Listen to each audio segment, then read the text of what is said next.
Hello, hello, hello, and welcome to another fantastic episode of Anarchy Among Friends Roundtable discussion. Before we get started, let me remind you that we are covered by the BIPCOT no government license, which allows for the reuse and distribution of this podcast by anyone and everyone except for government and the bludgeons thereof. You can learn more about that at bipcot.org. This is episode 45, which I think I titled "It's Kind of a Big Deal." That's pertaining to a article we're going to discuss here in a little bit.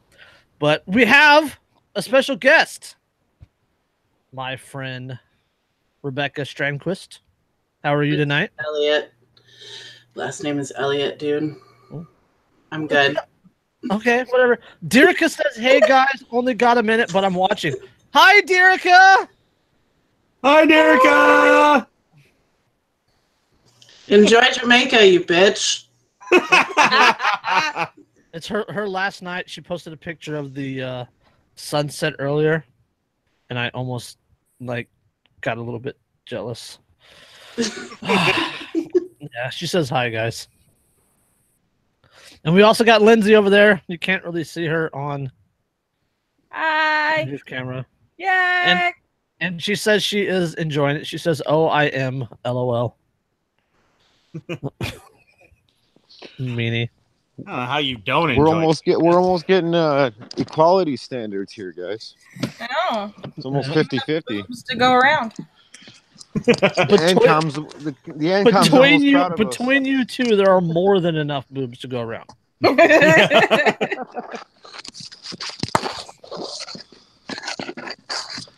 There's enough boobs for like 7 guys. That's true. That is true. Yeah.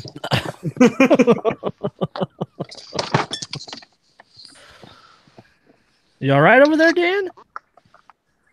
Yeah, I'm good. I'm just setting up. I have plug in my charger and shit for my phone.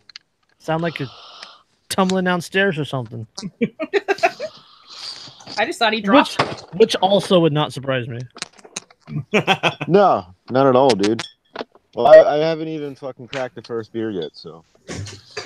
I got some fucking 9.3%. Oh, shit.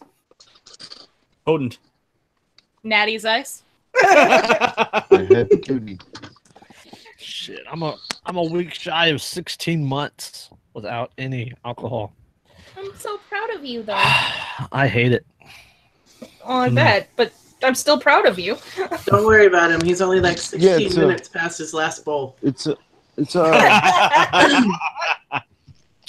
Southern Tier. You guys ever heard of Southern Tier? No. No. Mm-mm. Is it a local? I don't know where it's from. I'll have to check. It usually says on the side of it. There'll be an address somewhere. Mm.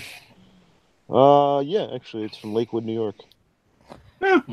Probably local only then. Yeah. Yeah. Pretty good stuff. So, you guys want to just jump into this? Yeah. Yeah. All right, let's talk about the big deal. The sixth grader in me just keeps giggling. Texas says pickles only come from cucumbers. So this couple's farm went out of business. Anita and Jim McHaney are soon to overturn the preposterous regulations on cottage food production. So Anita and Jim are retirees, moved to Houston in the Texas countryside 2013. Their plan was to live well and grow food on a 10-acre homestead, earning extra money by selling produce at local farmer markets. They grew okra, carrots, kale, Swiss chard, and beets, and lots of beets, it says. Quote, the soil out here is very sandy, and those beets just grew like mad. Now, the obvious thing to do when you have more beets than you can sell is to make pickled beets and can them. And that's where the McHaneys ran into trouble. Like most states, Texas has so-called cottage food law that exempts certain items sold at farmers markets from the state's commerce food manufacturing regulations. Foods like bread, produce, nuts, jams, popcorn, and of course, pickles. but what constitutes a pickle and who gets to decide? The McHaneys discovered that the Texas Department of State Health Services takes that narrow view. According to the DSHS, quote, a pickle is a cucumber preserved in vinegar, brine, or similar solution. Only pickled cucumbers are allowed under the cottage food laws. All other pickled vegetables are prohibited. Quote, the legislature didn't say that, the health department did, Anita explains. So in order to sell their pickled beets at the farmer's market, the McHaneys needed a Commerce Food Manufacturer license to build a commercial kitchen, submit the recipes to a government contractor at Texas A&M University, and register for a $700 food manufacturing class. However, the class is only offered once a year. Quote, we got right down to signing up for the class, even though people said, quote, you won't earn a damn thing in there. Sorry.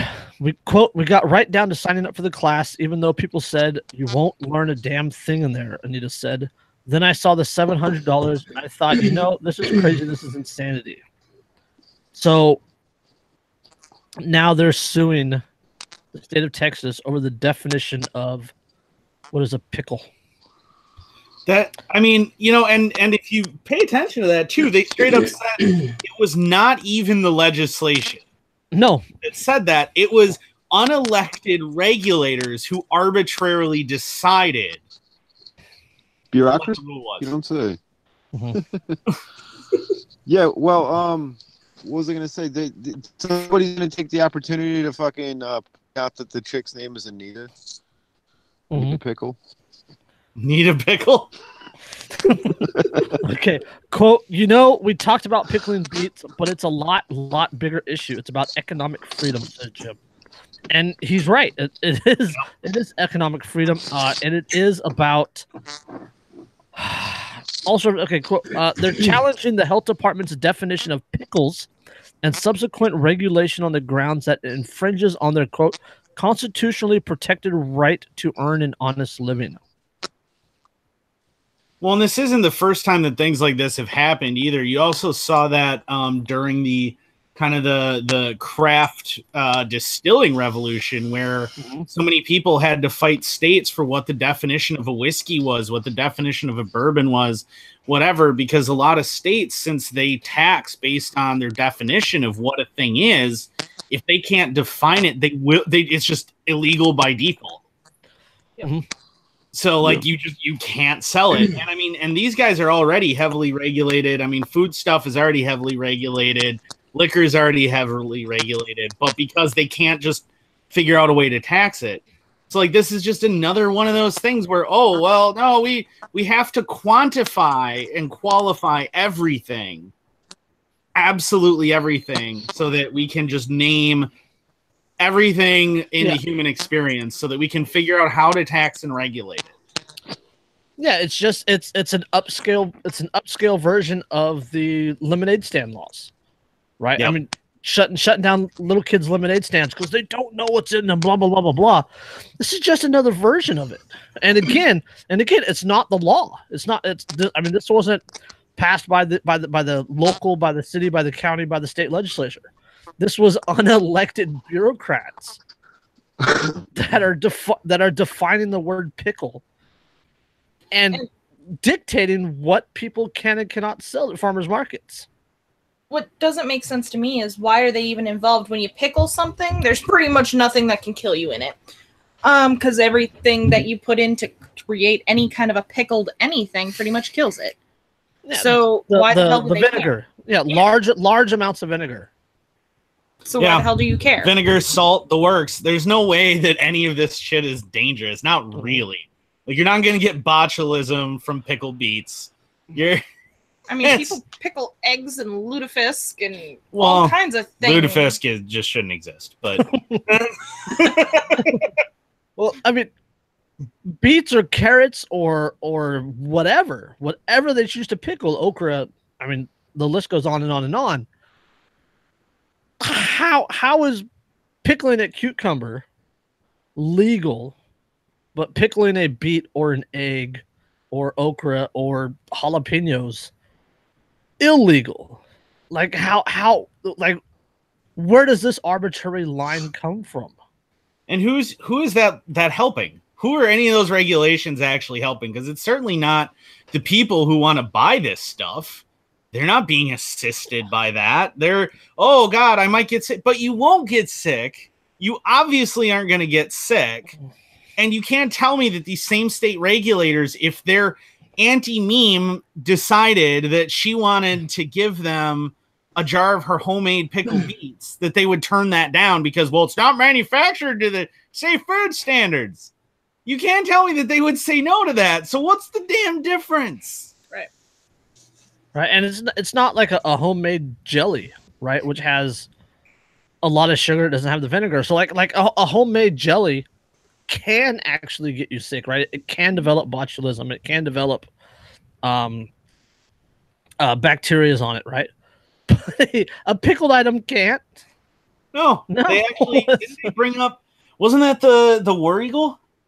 I think that was the wreck of the War Eagle. So in the Mississippi, right up, just like right a few minutes away from us, there's a wreck from the mid-19th century of a paddle wheel called the War Eagle, and it sank in a fire, and they recovered a bunch of stuff. A diver recovered a bunch of stuff, including a sealed jar of pickles that was still edible, and that was in the 1970s, 100 years underwater in the Mississippi, and this stuff was still edible.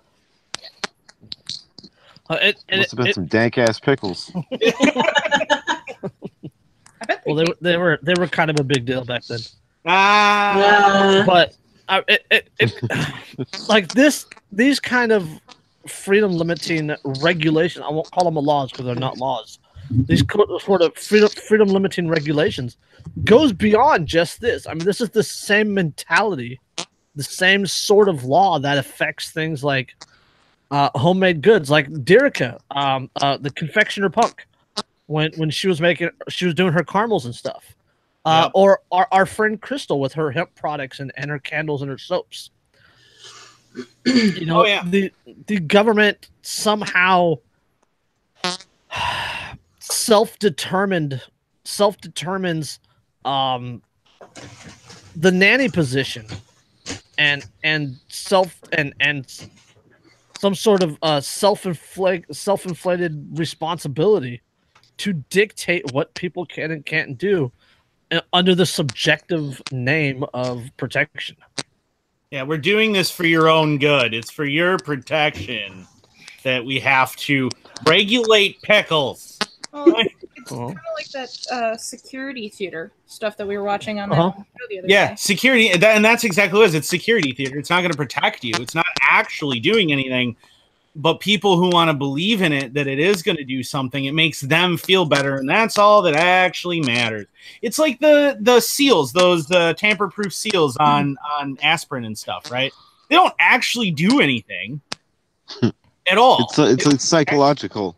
Yeah, it's theater. It's security theater. It's this performance art to make you feel better, give you this illusion that somehow you're safer when you're not. The reality is the market would protect you.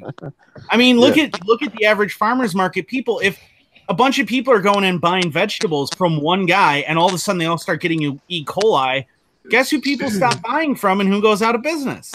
Yeah. You don't need government to intercede on your behalf. Yeah. And it just here's my big question.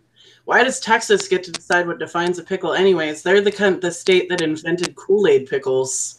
I don't think they get to decide it. No. That sounds extra awful. Like that sounds like a goddamn war crime. They also pickle watermelon rind in Texas. So just saying. What the hell? They've designed an awful lot of stuff as pickles over the years. I've seen people grill watermelon. Like, what's up with that?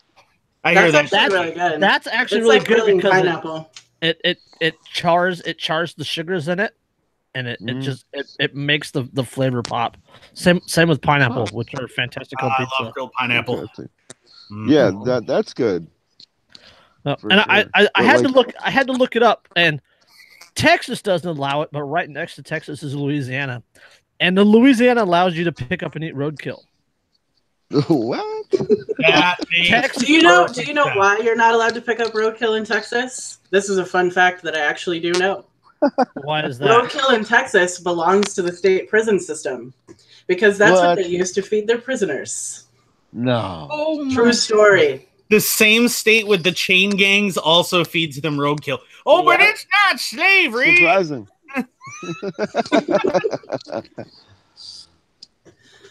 Oh my god. That's fucking ridiculous.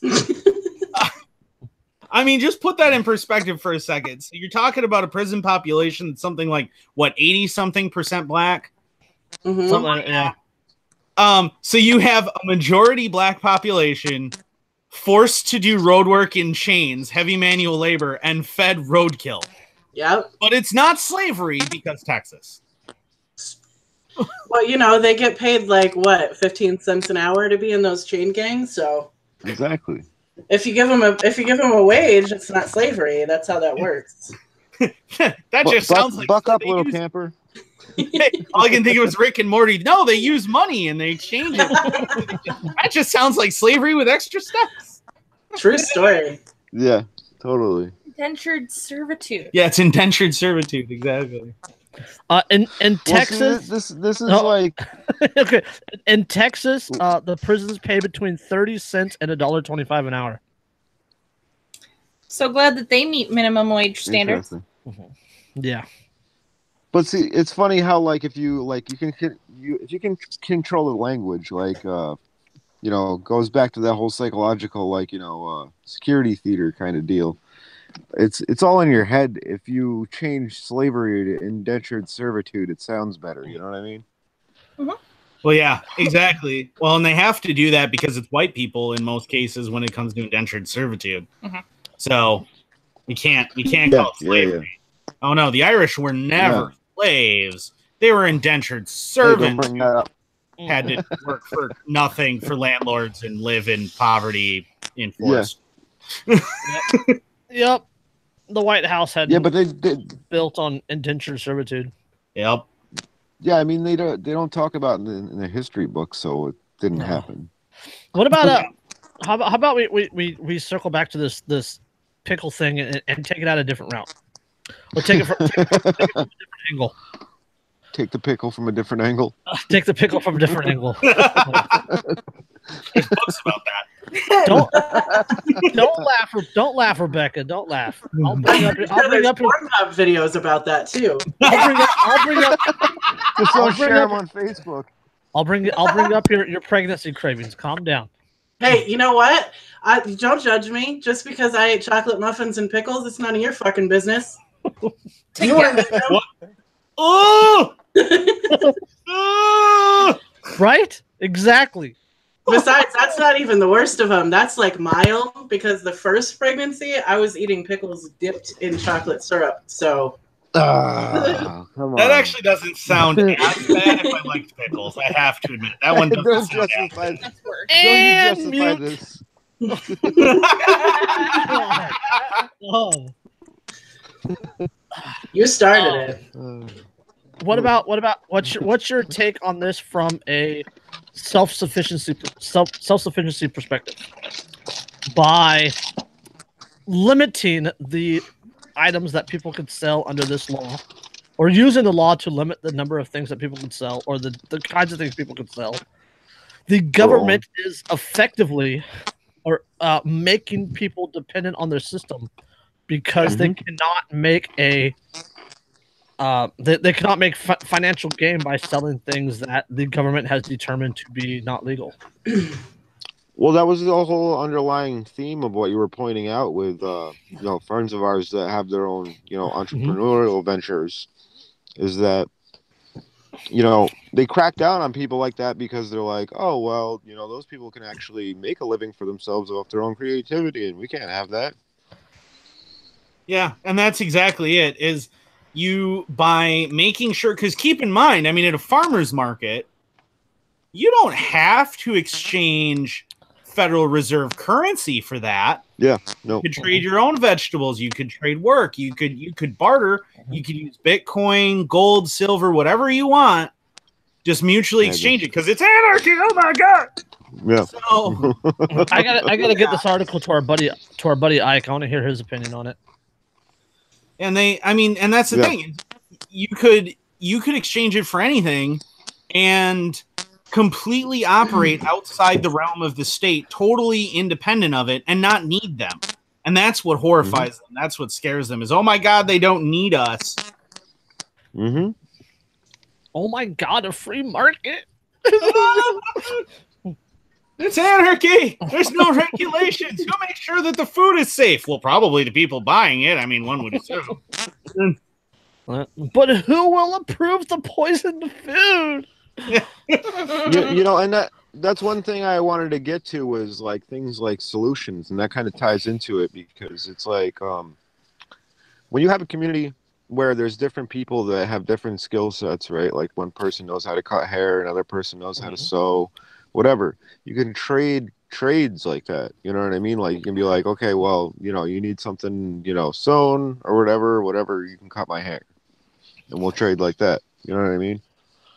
And that absolutely. People did that for like a long time, and that brought communities together. Not only that, but if you grow, vegetables or whatever in your own garden, and you have people coming over and exchanging whatever they have for whatever you have that they don't have. You know what I mean? And it kind of sparks conversation and gets people interacting with each other. Not only does it get people interacting, but it creates community. And there's nothing better for our freedom than a strong community, right? A strong community in which neighbors look out for each other, that eliminates the need for the police. Yep.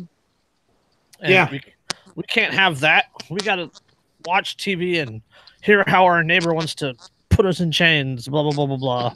Well, and unfortunately, lately, it does seem like your neighbor does want to put you in chains. You have all these people calling cops for kids selling lemonade, kids holding up signs saying "Stop the violence," all this other crap, and you have everybody going, "Hell, daddy, government!" Oh, babysitting while black. Did you guys see that one? Oh God, no. A black nanny with two white kids in the back seat. The lady followed them while on the phone with 911 to report the address that they stopped at. Wow. Yeah. What the? Oh my God. See something, say something. Yeah, people are pathetic, man. Yep. Yeah. All right, let's continue this economic thing. Let's jump ahead to another one. All right. The $15 minimum wage is turning hard workers into black market lawbreakers. Good. Yeah. An in-depth look at New York's car wash industry and the real-world consequences of politicians interfering with a complex industry they don't understand. Now, this is from Dan's neck of the woods. There's surprise. Well, see, the whole thing with the minimum wage that a lot of people don't understand, and I know all you guys get it, is that you set the bar, at a certain rate and limit entry into the market, the workforce. So barrier to entry. Yeah, exactly. And like if people were able to negotiate, they might be able to, say, okay, well, I'm going to take less than, whatever the set rate is so that I can get a job and get my foot in the door, improve myself, and, then I'll, get a raise and whatever. But it's always, and it's better. Employers that are looking to hire people are always, they're more apt to hire people that already have a job because they already they show that they have the initiative. They have the consistency to hold a job. Even just from a point of view of somebody that was married to a general manager of KFC, the problem with the minimum wage laws is that for the business, it brings up the cost, and then they have to bring up the cost of their food, which then comes right back down to where we might as well not have had a minimum wage because the cost of living is going to start going back up. Exactly. So what the hell? Yeah, people don't understand the dynamic. Yep. If minimum wage comes back down on the customer. If minimum wage laws worked, they wouldn't keep demanding for an increase in minimum wage. Yeah, exactly. It's like endless. It's like a fucking, bottomless cup of coffee. Death spiral. Economic death spiral. Just Yeah, $11 is the minimum at Walmart now, and no, that 15. They're just they're just increasing it because they were changed just it to advertising 15. Let's make it $1 million. $100 billion. No, let's make it I a was true just thinking that. let's make it a true living wage. Let's just go to $25 an hour. That'll work. Right. Right? Yeah. $1,000 a week, 40-hour job. True living wage. Well, and that's the thing. Enjoy your $1,000. enjoy your $9 Big Mac and your $13 gallon of gas. Well, and the irony is $1,500 a month rent. I don't know how this happened. the same leftists who acknowledge that a lot of at least leftists that I know that acknowledge a lot of the Federal Reserve crap and the inflation is bad. They're the same ones who will then advocate for an increase in minimum wage. And it's like, what is there's literally no difference. You might as well just what The problem is that they're looking at it as somebody should tell the businesses that they need to cut their bottom line to be able to have us be able to survive. And I totally get that. However, that shit's just never going to happen because the business isn't going to take a cut to their bottom line. Well, and why should they have to? Why should they have to say, oh, well, I put in 80 hours a week on average. I have no time for family. I have no time for anything else because I'm running a multinational corporation. I'm accountable to something like 10,000 people between shareholders and the board and my employees and everything else. Oh, but I should only make the same as the fresh out of high school kid who comes in 3/4 of the time and most of that time he's stoned. So far, I can't function, but I should only make the same as him. Right. Of course. It's only fair. Yeah, of course. I mean, under equality, firefighters would make the same as the McDonald's kid. Yep. Yeah. Right? I mean, so... All right, March 4th, 2015, a group of union leaders, activists, and elected officials were arrested for blocking traffic during a protest in front of Vegas Auto Spa, a small car wash in Park Slope, Brooklyn, chanting, quote, no contract, no peace. They had come in support of striking workers who had walked out demanding a union contract after allegedly being subjected to dismal working conditions. For David Mertz, the New York City director and vice president of retail, wholesale, and department store unions, it was an inspirational moment and an ambitious 6-year campaign to unionize the city's car wash industry. That has bad news written all over it. Yeah. Car washers union. Whenever you hear union, you're like, Okay, quote, local pup and suds. Hold on. Quote, these workers were willing to stand out there during one of the coldest winters, literally in decades, to fight for their right and for basic human dignity. You have the ability to make change for coming together, and when you do that, sometimes you find out you've got some friends on your side. In the past, So the basic human dignity thing just reminds me, like, have these guys not watched Dirty Jobs with Mike Rowe? Have they missed out on the fact that hey, what? Feels. Yeah, exactly. Feels. It's but they're sacrificing their but except they're not. Yeah. They're working their asses off and they have dignity in that, even if you're shoveling poop for a living. There's a reason garbage men get paid so much, and it's because nobody else wants to do the fucking job. Yeah. Oh, I've considered becoming a garbage man more than once because I've seen how much they make. There's dignity in the fact that I can buy like a fishing boat, my own house, and everything else, and all I got to do is pick up your trash. yeah, right. Oh no, your apartment. Not that bad of a deal. Yeah, it's like, oh no, I'm afraid I don't have the same dignity as the college student who's throwing away his half-eaten chicken that I got to deal with 2 weeks later in the garbage. Yep. Except that he's living in a like studio apartment, and I have a house and a boat and 2 cars and. Okay. In the past 6 years, Terrible. the car wash industry, which employs low-skilled, mostly immigrant workers, has also been the target of lawsuits for alleged underpayment of wages, including a handful of cases spearheaded by the New York State Attorney General's office. Working conditions in the industry were also cited as a reason in the successful campaign to raise the state minimum wage to $15 an hour. which takes full effect in New York City car washes in January 2019. So, I hate to bring this around to race, but what color was the people's skin that bitched about it? It was mostly migrant and underskilled workers, it says. Oh, yeah, they were actually the ones that bitched about it? Because that just seems weird to me. Well, the union guy is a. Let's see. The union guy's name was David Mertz, Mertz. So he's probably Eastern European or European. He's probably white, and but I have to white knight for everybody else. Yep. Yeah. So as recent as chronicled in the past, the real world impact of unionization drive, the lawsuits and the $15 minimum wage has been mainly to push car washes to automate or to close down. The 2 years later, there are more unintended consequences. The $15 minimum wage is fostering a growing black market. Workers increasingly have no choice but to ply their trade out of illegal vans parked on the street because the minimum wage has made it illegal for anyone to hire them at the market rate. The minimum wage is also cauterizing the industry. Businesses that have chosen to automate are benefiting from the $15 minimum wage floor because outlawing cheap labor makes it harder for new competitors to undercut them on price and services. Yep.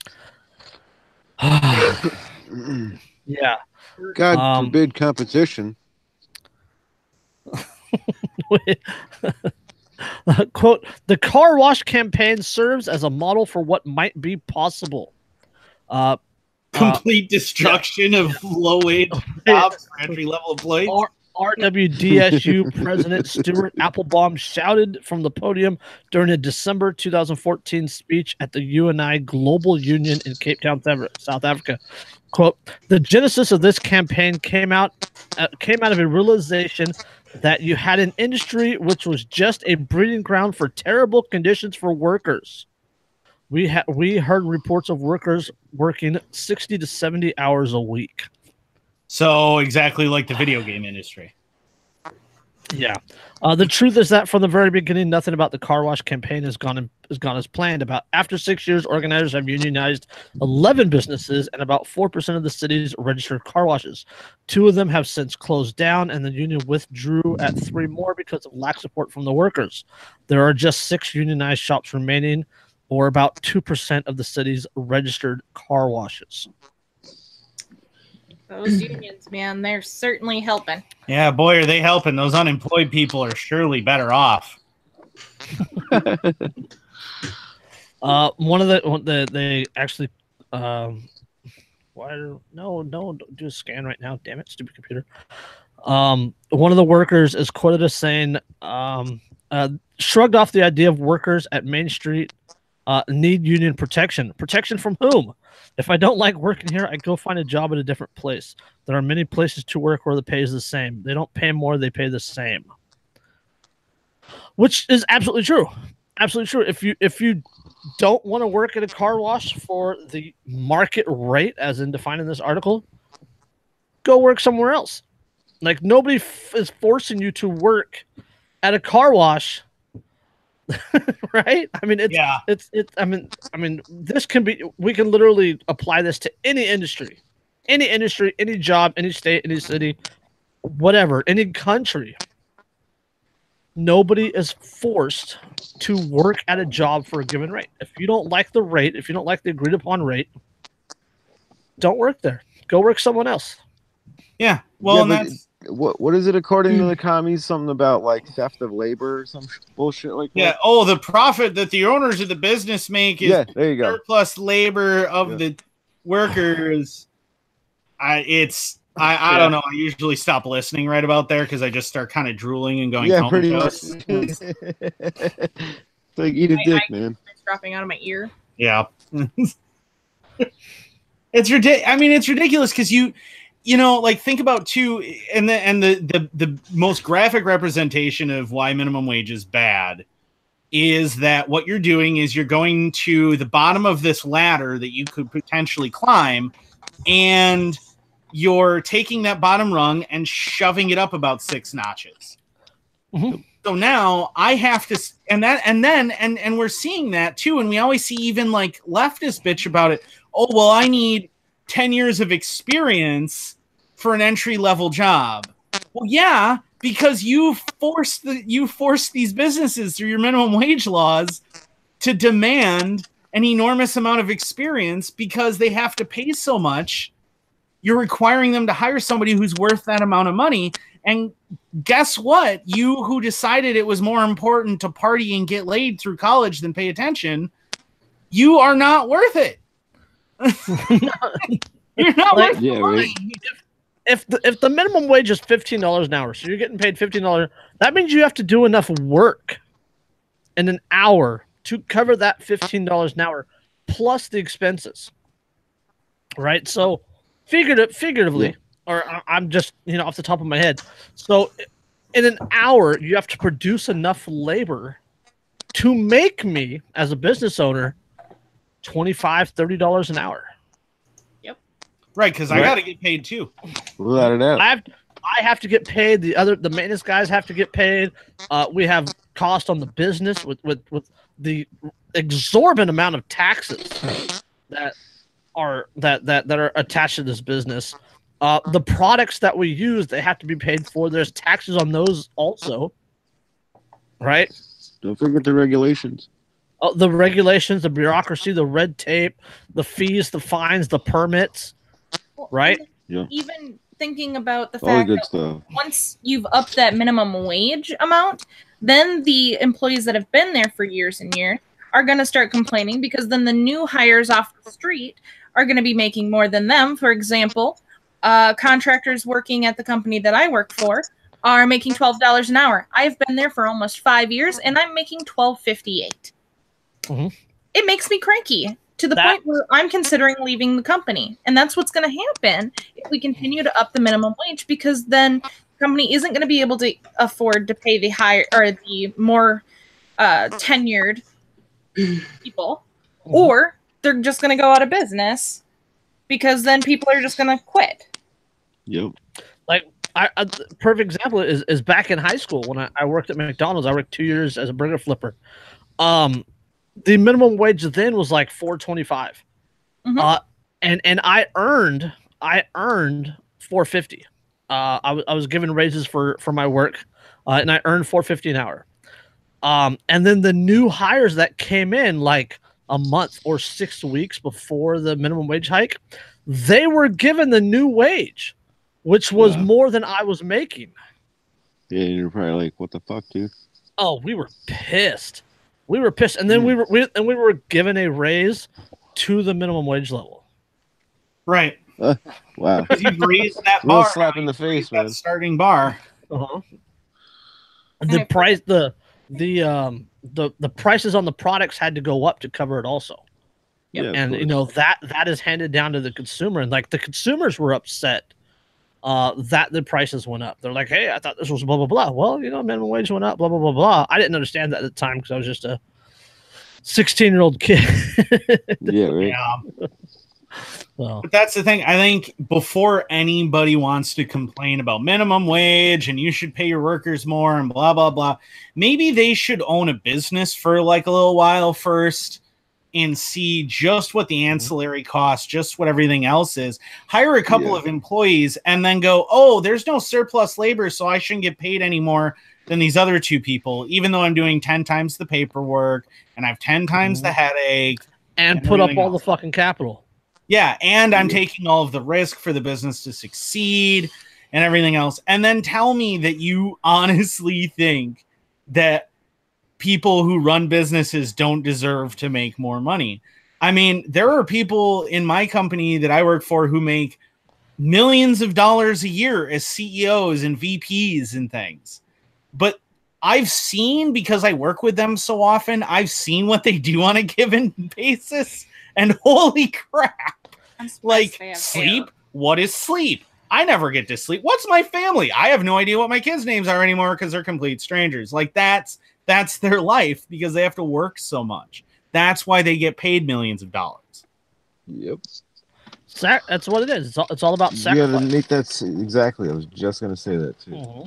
So, And you gotta strike that balance though, because it's like you could fucking make millions of dollars and not mean a fucking thing because you don't get to spend time with your family or anything like that. Yeah. So, all right, let's get on to a good one. Yeah. It just there's no way to prep for this. I'm just gonna jump into it. The National Constitution Center has announced who will be presenting former President George W. Bush and his wife Laura Bush with the 30th Annual Liberty Medal. Former Vice President Joe Biden will present them with the honor. Wow. What, do you take a break from touching kids? Both shooting shotguns into the air, molesting children. Both barrel Biden. Seriously. Both barrel Biden. Elmer Fudd himself.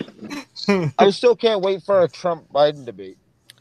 Oh God, dude! Like 2020 is gonna be so fun. I don't think I have the hard drive space for the memes to come out of that. Okay. Quote. Okay. This is a quote from former President Bush. Quote: "Our democracy depends upon the embrace of high ideals and civic responsibility, and there's no finer example of citizenship than our veterans." Laura and I are honored to dedicate this award from the National Constitution Center to the men and women who have defended and upheld the rights and freedoms enshrined in our Constitution.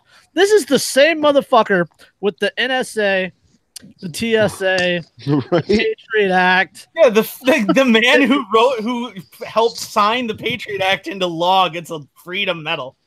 Oh, the metadata, the NSA agent recording and watching and listening to this.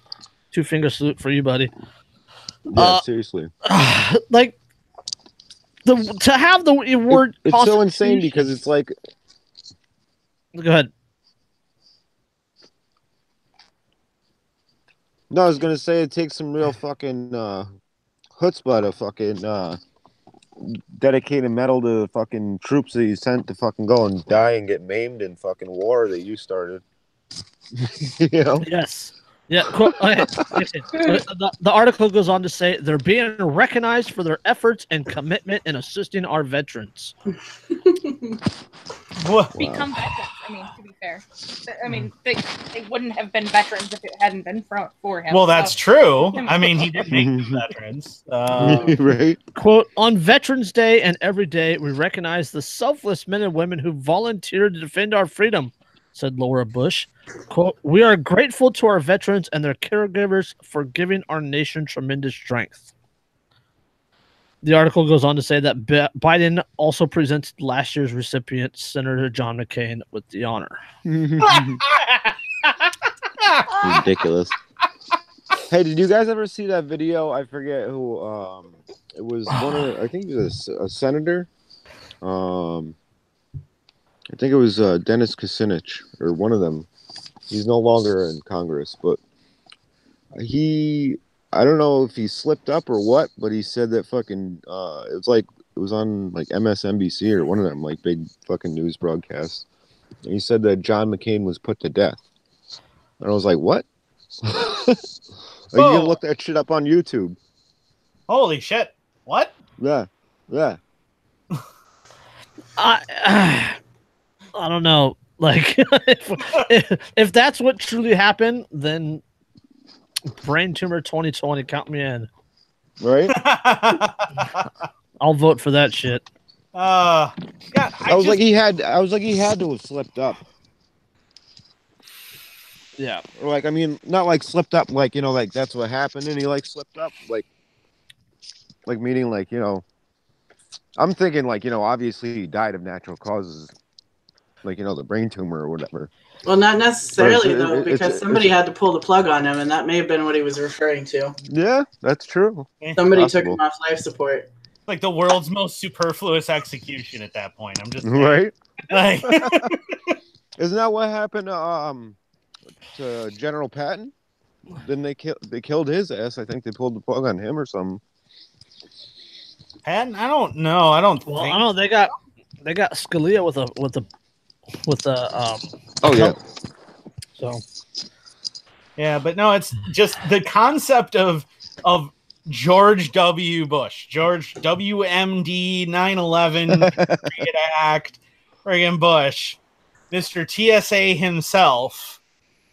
Like the fact that you're awarding that guy, and TSA, speaking of security theater, Yeah, right. that guy is the guy that you are going to go, hey, we're going to give you this medal for freedom and liberty, but not only that, we're going to have Joe fucking Biden be the one to award it. I Right? mean, that's like having friggin' Jesse Jackson award a medal to like a grand dragon of the KKK for improving race relations. I mean, Strum Thurgood or Storm Thurgood or whatever his name was back in the 60s. The guy that filibustered against the Civil Rights Acts. One of the old Dixiecrats. That's fucking funny. I mean, the insanity of that. Like, dude, they're probably sitting around like fucking. They're probably like drinking fucking whiskey, and they were like, it'd be fucking hilarious. You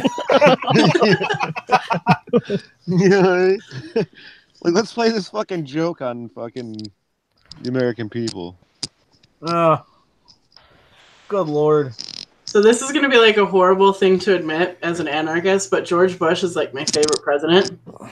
Because he was fucking hilarious because he was retarded. So retarded.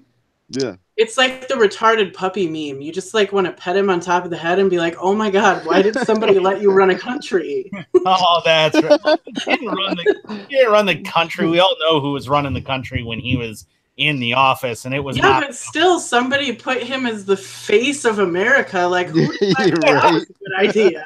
Mr. Nuclear Proliferation. It's just so insane. He probably eats Kool-Aid pickles on the weekends. Oh, see, he is a war criminal. I told you. Dude, I remember one time because he posted a picture of himself painting. I think he was painting a disabled vet, and I'm like, this is so fucked up that the dude like pretty much like is the cause of the reason why that dude is in a wheelchair, and he's painting a picture of him. So. Me and my buddy John, like, we're fucking teeing off in the comment section. This was like back before I got banned from Facebook, and we were like dropping comments about like fucking 9/11 and all kinds of fucked up shit, dude. It was hilarious. I just hope we do the right thing and make two unrelated countries for this. Yeah, right. And let's not forget Biden's connection to Ukraine. And their thing with Russia. Yeah. Yeah, well, wasn't his son like involved in a business that got like a no bid contract? Like $1 billion no bid contract. Yeah. But isn't it interesting that the leftists and and a Democrat who does that gets that barely got any kind of media airplay, but uranium one. Yeah. Dude, the legit like at any time, I mean, during the Bush administration, the whole thing with whatchamacallit, the VP's former business. Why am I blanking? Halliburton. Yeah, every time Halliburton got one of those, they were all over it. Mm-hmm. And now suddenly it's just a non-thing now. Why are we still upset about this? The crazy thing is that like Cheney's still involved behind the scenes with like Genie Energy over in Syria with the gas pipeline right away, and Rothschild's on the fucking board of directors. James Woolsey, who's like former CIA director. Who was it? Dick Cheney, and a couple other people, like big names. It wouldn't surprise me if Rumsfeld was involved too. Who was it? I think maybe Paul Wolfowitz or somebody. One of the dudes that was on the PNAC fucking think tank. Okay, yeah. That would make sense. You know, there's a movie coming out about Cheney. Yeah, I saw that. Who's playing him? Fucking. Oh, I can't remember the actor, but it's like the trailer opens up with Dubya having a conversation with him, and he's like, "Well, you know, vice president is largely symbolic, and I don't really want to be subservient, but maybe we can reach an agreement." Yeah. Christian Bale's playing him. Really? Really? Mm-hmm. Yeah, because he was like unrecognizable. I was like, who is this dude? I was like, he's playing him like really fucking well. Christian Bale's probably one of the best actors of our time in terms of like really getting into his fucking character. He gained a shitload of weight to play Cheney. Yeah. Yeah. Holy crap! I mean, that versus Batman. I mean, the fighter with Mark Wahlberg. Yeah. Holy cow! The change is huge. That's crazy. I can't believe that. And then you guys. And then you got guys like, you know, I love Keanu Reeves, but he's always the same dude in every movie. That's Keanu. Dracula. I mean, I am Count Dracula. Keanu Reeves only knows how to play Keanu Reeves. Like, he doesn't know exactly. That's what I mean. I'm totally okay with that, though. Yeah, I've seen John Wick. I'm cool with that. That movie comes out. Some people can get away with it, you know. The Dick Cheney movie comes out Christmas. Of course it does. Something's got to be in the theater to encourage people to spend money. Right? Merry Christmas. If you don't go see the movie, the fucking terrorists win. You remember that line? Oh. It'd be like, if you don't buy this car, the terrorists win.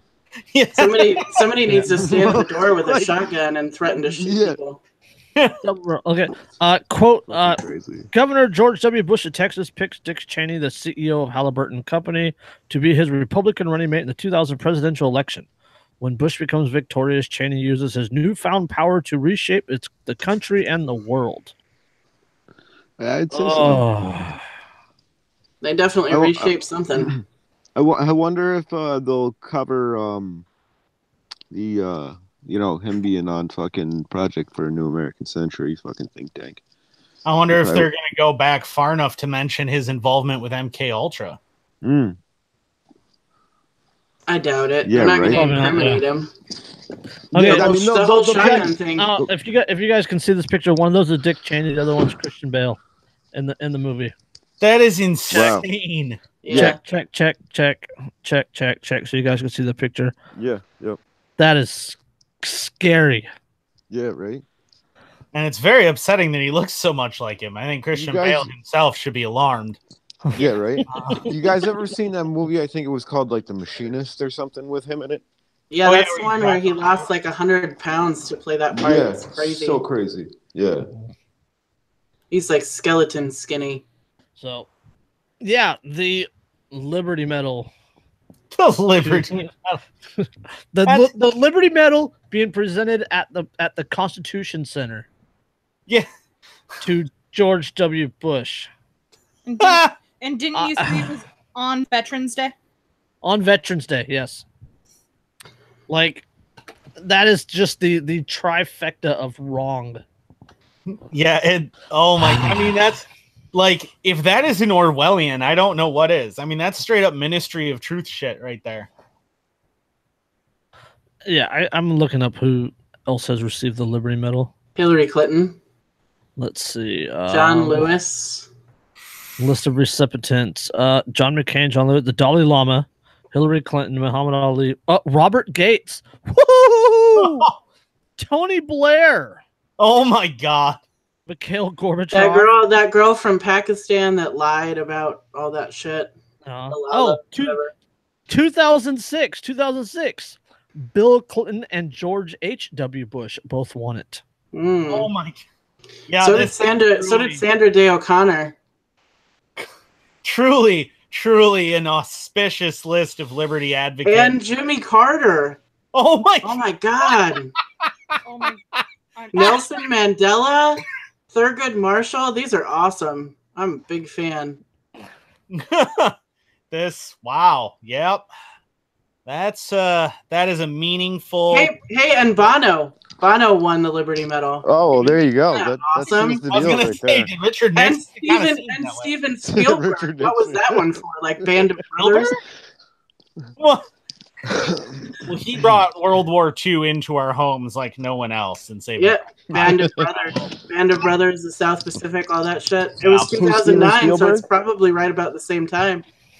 I feel like they just stick a bunch of famous people's names into a hat, and they must like pick one out. Well, the same year that Bono won it, Mikhail Gorbachev won it, so that's probably true. And they're about an equal amount of talent between the two of them. So, You guys ever hear about Gorbachev's that? probably more talented than Bono, actually. well, that's true. Ireland hates Bono. Yes, we do. Yeah, my buddy from my buddy who lives in Ireland, he hates him with a passion. So does That's the rest why of I love- Ireland. I loved that South Park decided that he was just one giant sentient shit. Like that was the Yeah, right. best. I was like, yes! What they call it, a Keurig? Yeah. The correct. They measure the poop and the size of Keurigs after Katie Keurig.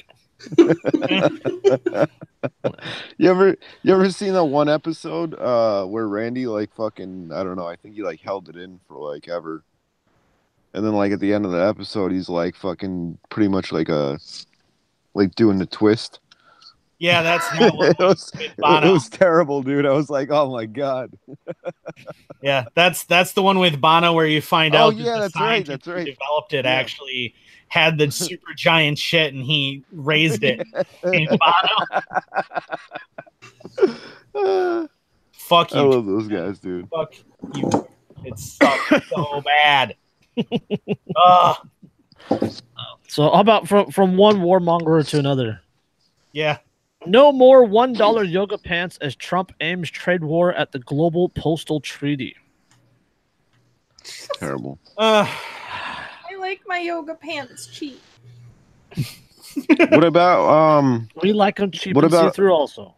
Yep. these Yes. mass like the mass layoffs at Ford that I hear are supposed to be taking place because of the tariffs? Ford not only had mass layoffs, they're actually stopping production on some vehicles. Yeah, but boy, he sure helped out those American workers. That's right. MAGA.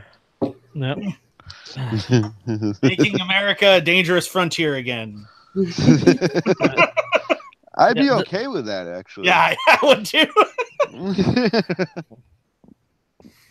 Well, the Old West was a lot more safer than modern day Chicago. Yeah, it was. Dude, people don't understand that though. They're like, oh, like they have this like, completely wrong image. Like it was, people were respectful because you knew that you'd fucking get lit up if you fucking got out of line. You know what I mean? Fucking walk 10 paces and fucking take care of business. An armed society is a polite society. Yeah, Yep. dude.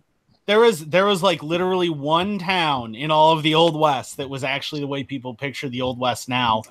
No, it wasn't Tombstone actually. It's northwest, I think, of Tombstone. And it's a ghost town now. It's actually used for training during World War II. Shit. For like urban assault and stuff. But Yep. It's actually the town where what's his face that Wyatt Earp wound up cutting in half with a shotgun, where he actually got arrested. Bill something. Anyway, it's the one where he actually got arrested going to church, where he, he kicked in the door of the church and demanded a fire and brimstone sermon, and then they donated a bunch of money to the church for it. Walked out and he got arrested. And ever after, he always said he never went to church because it was too damn expensive. But that one actually was that kind of Wild West where there are accounts of people going to work and having to step over one or two dead bodies in the street from the night before, and they just kept going to work because it was so common. But that was one town, just one, which is pretty much just Chicago now. I mean, if we're honest. Chicago's way worse. True story. Chicago is way worse. So, the Trump's administration decision. What was that, well, in? before you get started, I was just gonna say that like I was somebody had posted video, I think it was on Twitter or something, and it was Chicago, and the guy was taking video just like standing there, and you could hear the audio in the background. It sounded like a fucking war zone. Like you hear like shots popping off and shit. And like the other thing was that somebody that I know from Chicago was telling me that the cops will take like somebody, say they're like, Crips or Bloods or whatever, and they'll fucking drop them off in the wrong fucking part of town and just like be like, yeah, good luck with that. That doesn't surprise me at all. I believe it. Execution. They had a secret prison downtown, so. Yeah, the black yeah. site. The black site, yeah. Yep. They fucking waterboarded people. So crazy, dude. So yeah, the Trump administration. Yeah, the Trump administration's decision to begin withdrawing from decades-old international postal treaty may look more like economic nationalism. In some ways, it is. Pulling out of the Universal Postal Union (UPU) means American consumers may no longer have access to deeply discounted Chinese goods like $1 yoga pants or thousands of other cheap Chinese-made goods available through online retailers, shipped directly into the country at postage rates less than what domestic packages are charged. This appears to be a calculated move to put tactical pressure on Chinese interests, exploiting what the White House sees as an unfair international agreement. It is also an attempt to save American taxpayers' money, and it is a practical application of the administration's off-signaled willingness to favor American industry even at the expense of American consumers. Quote, this is likely a means to gain leverage vis-a-vis the UPU, and the administration would have the next 14 months to work out a better deal, says Nick Zayak, a commercial freedom fellow with the R Street Institute. But he adds, quote, pulling out will have lots of nasty side implications. We no longer be bound by the world mail standard, potentially increasing the cost in long term. This could be a temporary loss of access to the international mail system if alternatives are not arranged in time. This is so dumb. It's the death of the Wish app. It's right? Rest in peace, the Wish app, Top Hatter. My only source of getting half of the liquor that I enjoy, because it all comes from Slovenia. I mean, and who, and the question is, who are you trying to hurt here? Because you're like, oh, well, it's for American businesses, but the foreign businesses don't pay that postal charge. The consumer does. And always, the consumer is always the end of this postal, of the minimum wage, of taxes, of bureaucracy, of regulations, of fees, of licenses, of training, whatever. It always comes down to the consumer, because nobody starts a business with the intent of not making a profit. Yep. What? Yeah. What? You only start a business for profit? Oh man, this explains a lot. You filthy capitalists. Yeah. Right? Capitalist pig dogs. Yeah. My laissez-faire. Originally inked in Switzerland. Don't start way wooing back. The women now. I don't need to woo either of these girls. Come on now, they're both already in love with me. My man. Originally inked in Switzerland way back in 1874, the UPU attempts to harmonize the postal rules of 192 member countries, because every nation has a different postal system, and because every postal system has a different set of rates that it charges for parcels of various size and weight shipped over different distances. The UPU provides an alternative to the complicated process of determining the exact fee for every package shipped across international borders. At the end of each year, postal services settle up with one another based on the annual volume and weight of transactions between nations, based on a fee that's written into the treaty. So this has been around since 1874. God damn. And it's just now a bad deal. Yeah, because again, back to that whole theater thing, he doesn't actually want to upset any balances of power or anything else. It's about making all of the idiots wearing red hats and marching around with signs think that he cares. My Proud Boys. It's because he wants me to pay more than $1 for an avocado keychain. Yeah, it's fucking crazy. Exactly. And that's the thing is, I mean, we're already seeing that with the steel tariffs. We're seeing what it's doing to American manufacturing, and it's killing it. Yeah. And now they're going to also make sure that any parts being brought in are going to cost exorbitant amounts of money. Well, I mean, if you look at it, it's almost, in a way, it's kind of like sanctions on the American people. Well, it is. It is sanctions on the American people. Because, I mean, like, they're very sanction heavy with this administration, from what I've seen. Yep. Like, they throw sanctions on every fucking buddy. Yep. It's like, what good does that do you? Because sanctions, really, all it does is, like, it prevents American businesses from doing business in that country.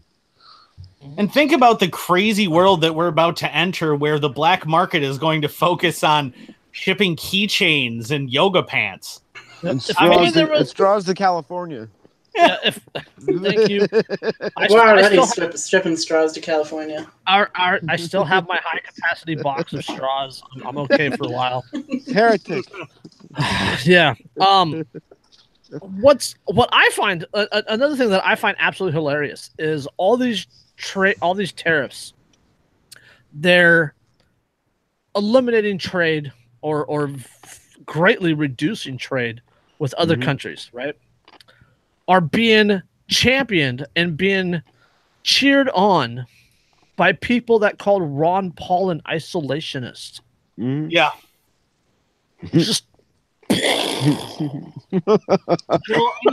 this is a trade. Keep in mind too, speaking of isolationism, this is a trade deal that was signed while we were still under the Monroe Doctrine. Like, I just want to put that in perspective. Even under the Monroe Doctrine, this was seen as fair and logical. Yeah, right. Which we were pretty isolationist for a while there after the fucking Civil War. We can do a whole show on the Monroe Doctrine and how that fucked things up. No. I mean, that's just the insanity of that. The insanity of the idea that something that even when we were hardcore isolationists, we still were like, yeah, no, you know what? This makes sense because otherwise things get way too complicated and to save thousands of man hours and just simplify things. Even when we're like, I don't want to deal with anyone else ever, period. We still agreed that this is a good idea. I mean, like, okay, to put this in another to put this into a different perspective, right? This postal unification treaty or whatever in the hell it was called. I'm not looking the article back up. 192 countries are into this treaty, so it's like it unifies the shipping rates, right? So, and to another perspective, say 192 countries with 192 different languages. This treaty makes a single language, right? Which everybody can converse in. Trump is withdrawing us from that language. Yeah. Like, saying, nope, let's make it. I mean, how many more man hours ignoring the fact that it's going to drive up the cost of shipping exorbitantly just on its own? How many more man hours are we going to spend trying to ship things internationally now? Mm-hmm. And the cost of shipping things internationally is going to go up. Both for sending things and receiving things. Like to ship things here is going to go up. To ship things away is going to go up. Well, that's the other thing too that he seems to be focusing on is bringing things in, but he's ignoring the fact that we're not sending things out anymore. Then, like that. What? Yeah, no, that'll help American manufacturing. Sure. I think the way he looks at things is that he's not justifying it, but like his point of view is that he figures we can do everything in-house. We don't need to deal with the rest of the world, kind of thing. You know what I mean? You gotta have skilled workers to do stuff in house, which is something the United States doesn't have anymore. Nope. No, we have a nation of whiny little brats that don't want to do anything or do any manual labor or learn any skills. They want everything handed to them. They major in things like English language, literature, and gender studies, and then whine and complain that they don't have any marketable skills. I can't really talk because my degree is in art, so... Did you hear that Hungary banned fucking gender studies because they said it's an ideology and not a real course of study? Good, they should have. It's a stupid thing to get a degree in anyways. Right? Yeah, it's so great that you got that degree in gender studies since they just opened up that big gender studies factory up by Green Bay.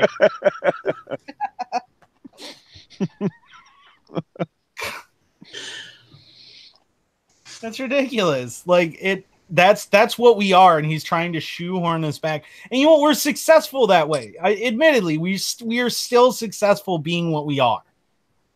And as long as we can trade with other countries, trade what we have expertise in for what they have expertise in, and just exchange goods and things. Remember that famous quote, when goods don't cross borders, soldiers will. Yeah, exactly. I mean, the United States has skills in buying useless shit. Well, yeah. There's a lot to be said about, like, you know, peace through commerce. I've always been a big proponent of that because if you can trade with people, then it kind of eliminates any differences between the two. You know what I mean? Because you kind of see past that stuff. You don't murder successful business partners.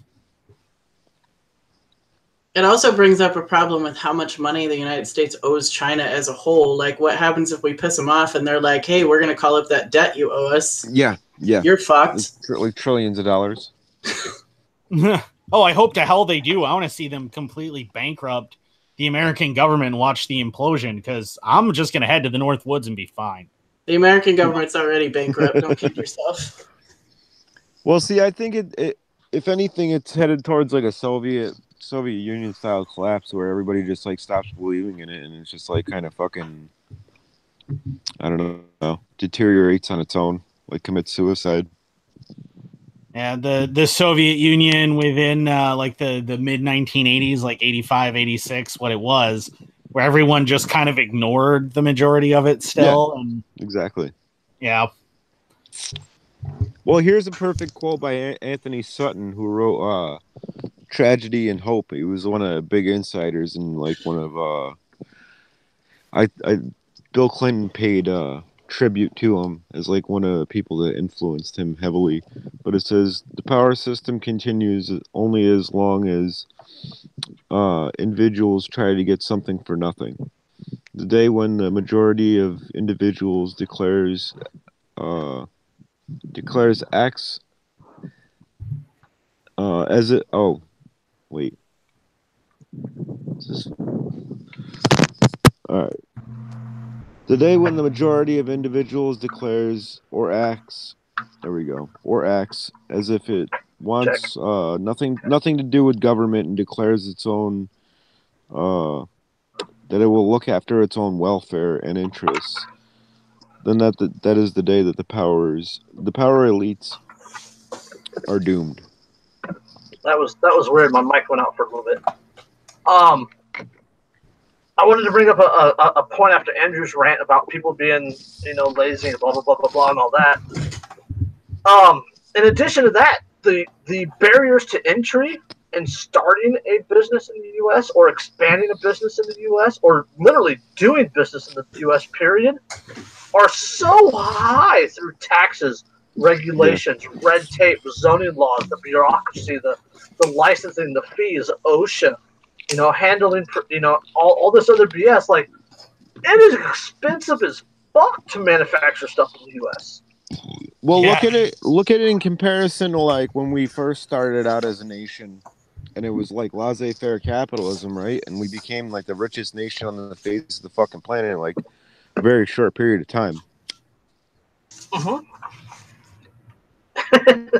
Yeah. And now we're what, like 26th or 29th in economic freedom or something like that. Yeah. Well, I mean, And we're on a $21 trillion debt, and we're actually losing places on the global economic freedom scale. Yeah. Well, yeah, and look at in contrast, look at like Taiwan. Hong Kong. Yeah, Hong Kong, Taiwan, South Korea.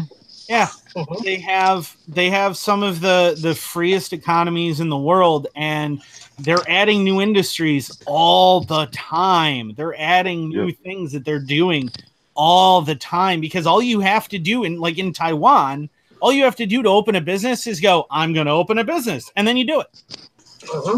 There's nothing to stop you. You just do it.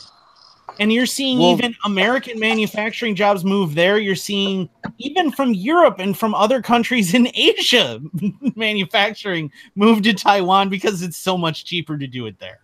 Mm-hmm.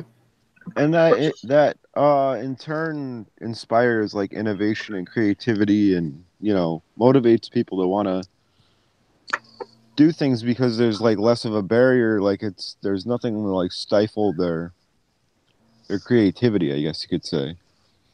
Well, not only does it not stifle their creativity, but it creates a consumer-friendly market.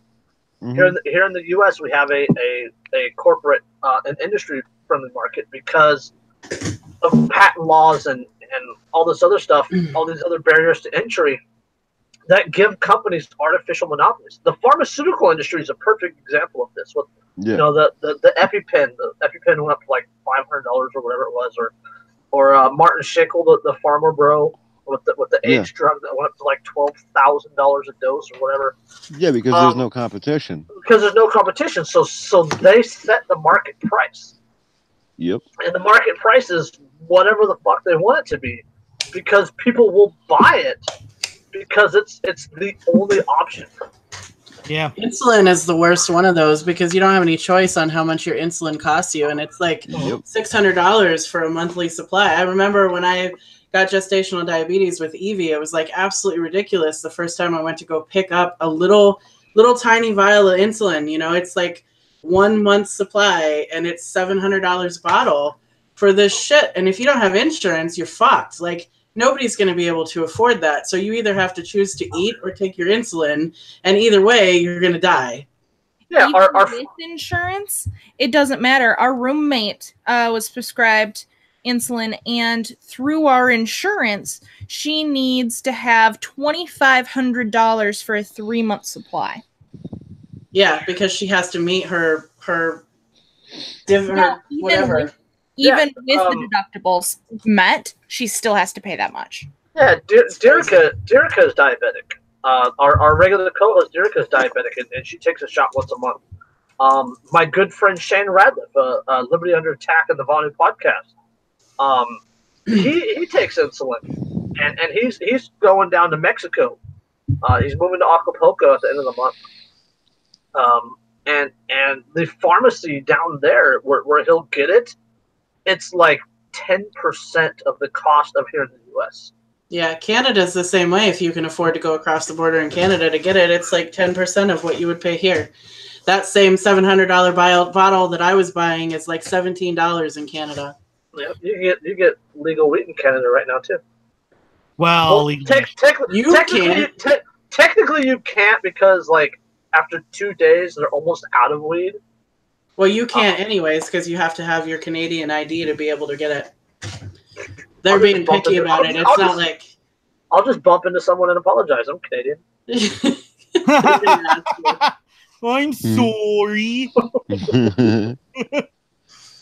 Did you drop something?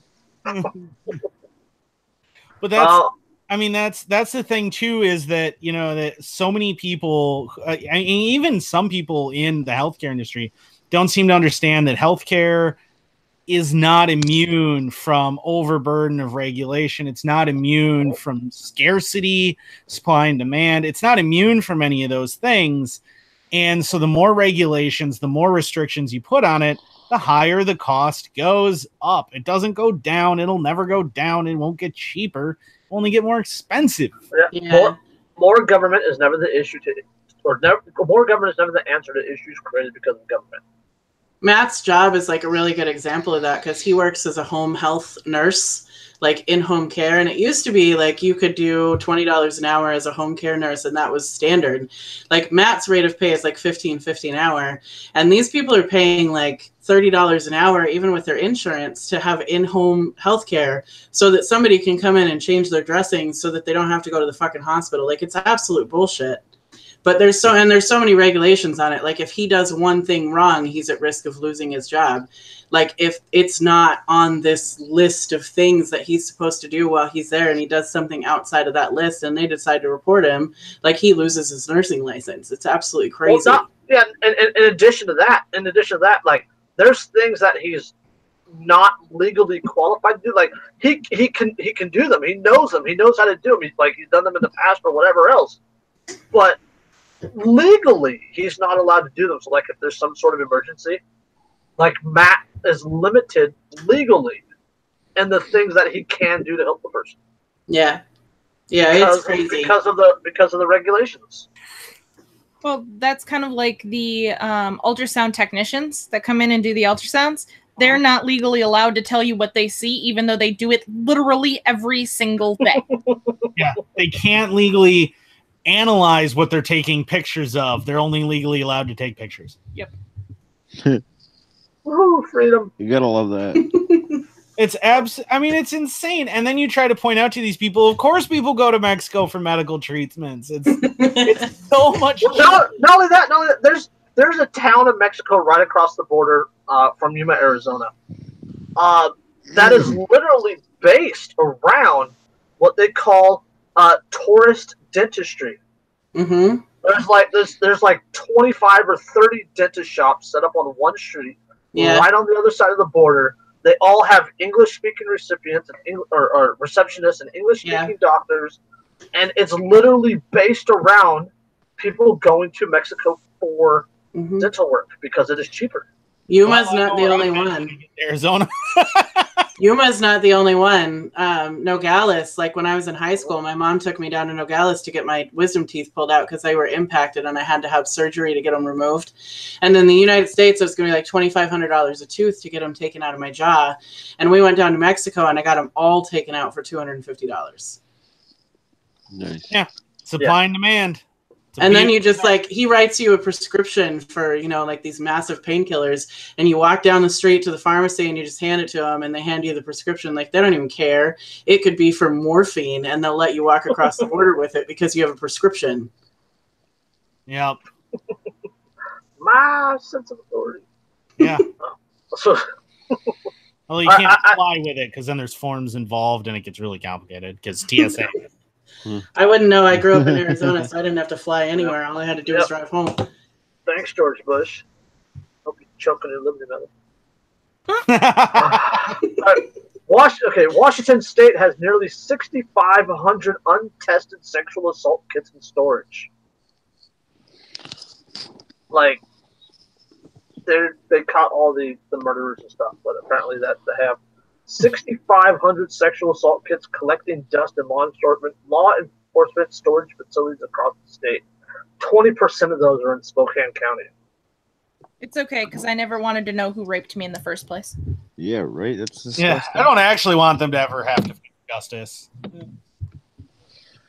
Well, most of those don't even matter now because they only have a 3-year shelf life that they can test what's inside of them.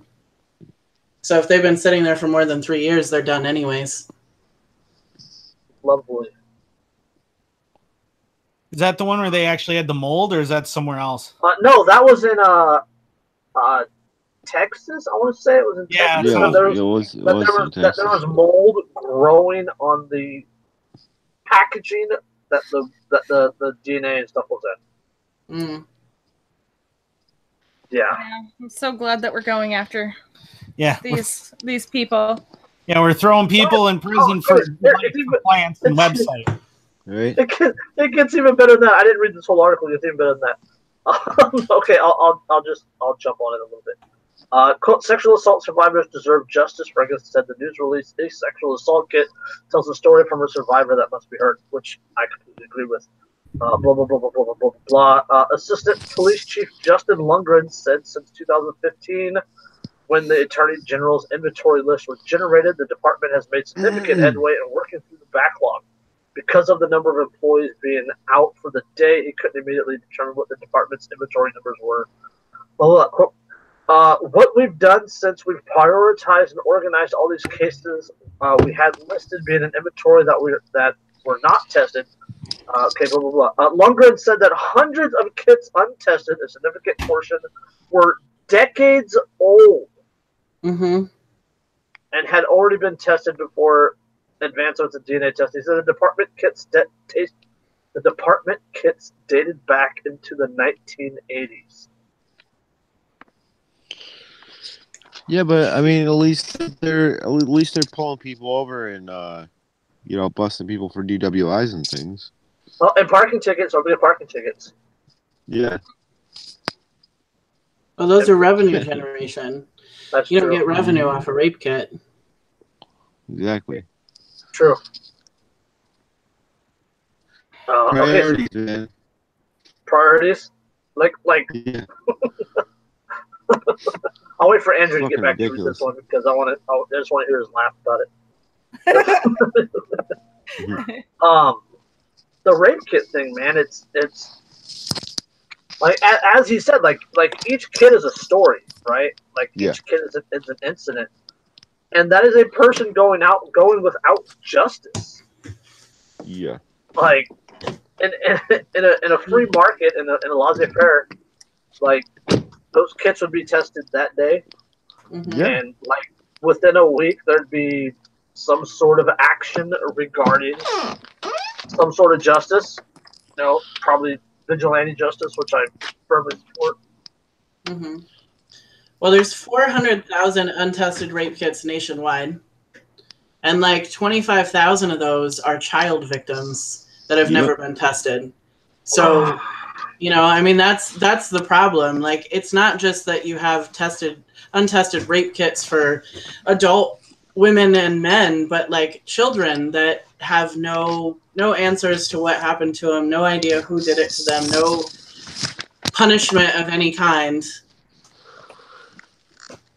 Can I just say that we should bring back like the Roman style of punishment for fucking rapists, where they like smash their genitals between two stones? Oh God, that's ow. I mean, it'd be a good deterrent, right? It would. But that's like we started rewatching Sons of Anarchy because Alex is weird and wanted to rewatch all of it for a single character off of Mayans. But one of the scenes in the first season of Sons of Anarchy is when the little 13-year-old girl gets raped at the circus or whatever. I love that episode. And so the punishment is they rip his genitals off and let him bleed out with a gut hook. Good. Like they just cut him off. And I mean, obviously, that guy's never going to rape another child again because he's just going to lay there and die. There's a similar story to that out of Texas last year or the year before, where a dad, the little girl ran off at a carnival, and the dad ended up finding her, and she was in one of the tents being raped by a clown, and he beat the clown to death, and the police didn't file charges on the dad. I wouldn't. Yeah, I wouldn't either. Like, I'm buying that dad a beer. Right? So, I had to wait for you to get back because I wanted to start this next article, Andrew. Okay. Because I wanted to hear you laugh when I read the title of it. Oh God. This is from BusinessInsider.com. An economist has a wild proposal to give all kids in the U.S. up to $60,000 at birth. That'll work. Like I said, it only puts them in at that point. I mean, assuming that, that doesn't incur any additional debt like it obviously would, that only puts them behind like $40,000 at birth. So, I'm just gonna I'll jump into the whole article. Education is often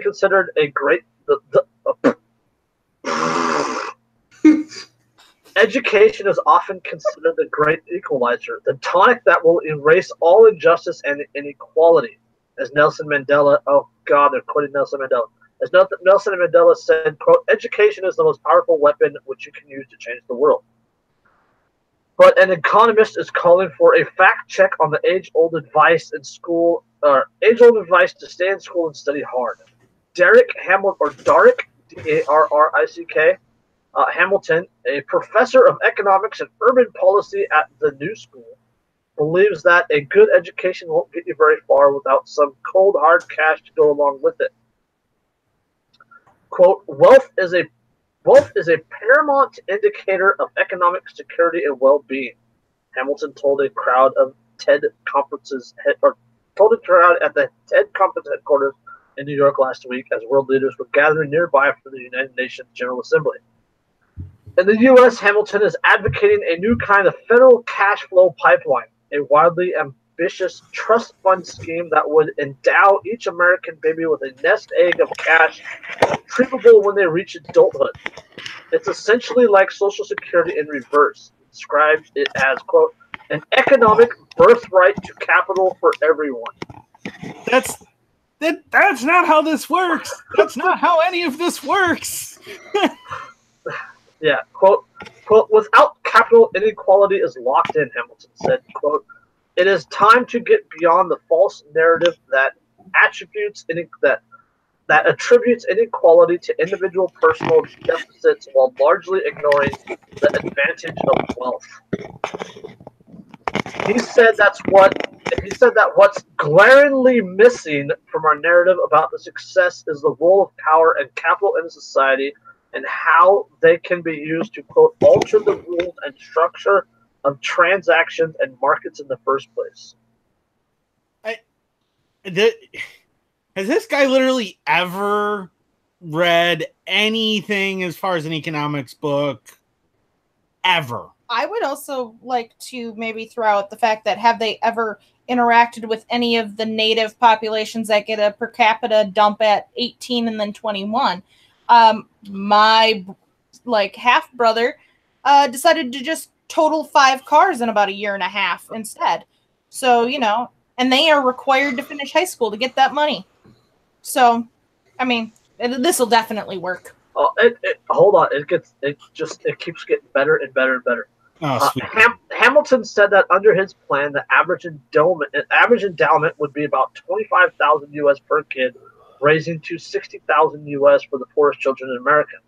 Those born into the wealthiest tax brackets would not be excluded from the trust fund scheme, and every child in the U.S. would get at least US $500. The money would be set aside in federally managed coffers. Because that works so well for Social Security. Growing at about 2% a year to adjust for inflation until a kid reaches adulthood. At that point, they decide what kind of, quote, asset-enhancing activity they want to invest in for themselves, whether it's a higher education, a new home, or their own business.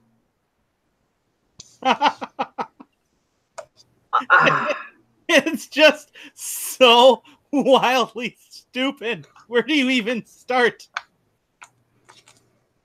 I have come up with the most brilliant business scheme ever. I want to just drink for a living, and I will use that fund to do so. Yeah, and you know what? And I'll review it. I'll throw it online, and that'll definitely make me money.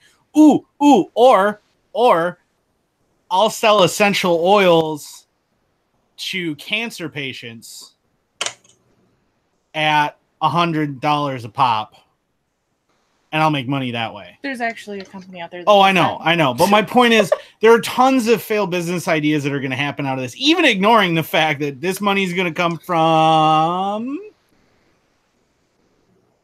the money fairy. Yeah, the magical money fairy is going to give us all of this money. Like, people seem to be under this impression that you can simply will capital to exist. Didn't you know that they invented the money tree just, like last week? I mean, that's how they're gonna I will fund all say this guy has been watching way too many Gene Roddenberry films and TV shows. That's true. Way too many. Because the reality is that Star Trek is a bunch of stories about people who are really, really bored and have zero other ambitions in life. That's why they explore. What else are they going to do with their time? Like, so, like, even if theoretically you could make the economy not completely implode by doing this, even if you could pull that off, what incentive does anyone have to do anything? On average, there's about 3,952,841 babies born each year in the United States. Oh my God. Think about how many zeros that means on the cost of this. So 4 million people at up to 60,000 each. That's a lot of freaking zeros. Even let's consider momentarily, say the average person's only getting 25,000, he said. 25,000, right? $25,000 times 4 million people. Oop, that's too many zeros? Or no, that's too many zeros. Hang on. 6 zeros. That's enough zeros.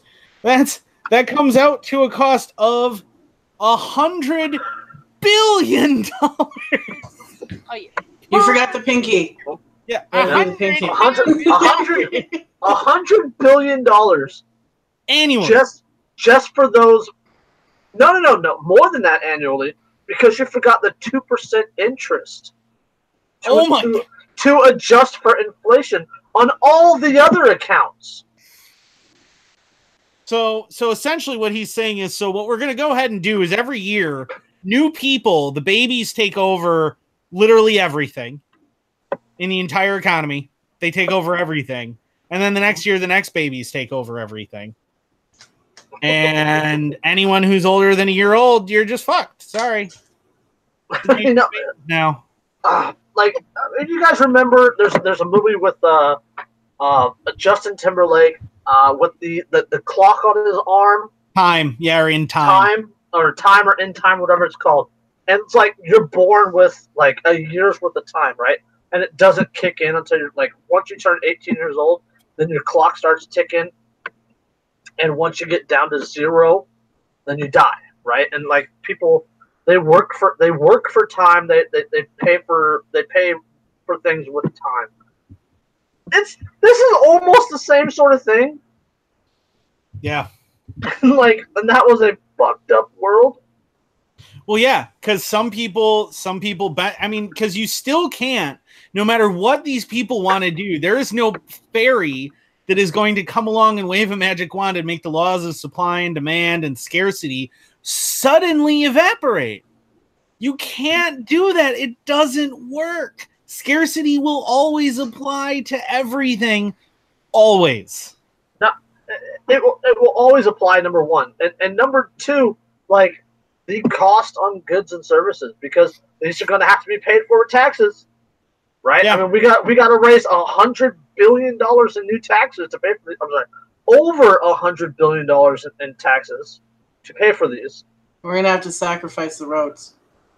Well, that's good. That's good, because as an anarchist, there's only 2 things I hate. That's roads and other anarchists. So yeah. Roads are the mortal enemy of the anarchist. Yes. I'm okay with the roads going away. So. But, like, I don't know the figure. I'm not going to do all that math because I couldn't do that math if I tried anyway. On the 2% interest on all the existing accounts. Think about the compound that comes out to, though. You're talking trillions of dollars in just a couple of years. Yeah. I mean, what country is going to borrow us that? Lend us that. China. Yeah, lend. That's right. No, China's actually ditching China's not going to loan it to us because we got rid of Wish. No, you guys remember the interest. Remember the Fed raised the interest rate on bonds. Yeah. Right, because people aren't buying aren't buying U.S. bonds anymore. They're not buying U.S. debt, and China is one of the people that are selling off U.S. debt. Mm. So We have a decision to make. We're either going to have to pick roads or $1 yoga pants. you know my vote on that one. Yeah, I think we're all Yoga picking yoga pants.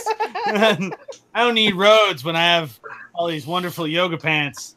Yoga pants and off-road tires. I'm good. We'll just pave the streets in yoga pants. Roads paved in yoga pants. All the girls walking around in yoga pants, guys will be crashing in the cars. Won't be able to use the roads anyway. Exactly. It'll be anarchy. Anarchy. Oh no. I can't. I think what boggles my mind about a lot of these things is that what thinking that any of this is going to work requires is that you literally have no regard for any economic science whatsoever, period. You have to completely disregard everything that we've ever learned about economics, every study, everything, completely, in order to come up with these schemes and think they're gonna work. Not only do you have to disregard everything, but you have to disregard history. Yeah. Right? You remember the cost of college, perfect example of cost of college. Like as soon as guaranteed loans came out and federal student aid was available, what has happened to the cost of going to college? Right? The cost of college has skyrocketed. Right? Imagine what the cost of college and tech schools and all that is going to be when every 18-year-old graduates with $100,000. I think you guys are overestimating the average American intelligence to begin with. Like, nobody reads history books anymore. I don't know if you've seen like modern day history books. History books don't even include history anymore. They don't. I've seen pictures of my like he's a senior in high school this year, and I'm looking at his American history books, and I'm like, dude, half of the shit's like gone. Yeah. Well, because we can't talk about anything that might trigger someone. We can't make people uncomfortable now. I mean, we wouldn't want you to be accused of being a Nazi, even though because we've also cut all that out, we don't even know what a Nazi actually was.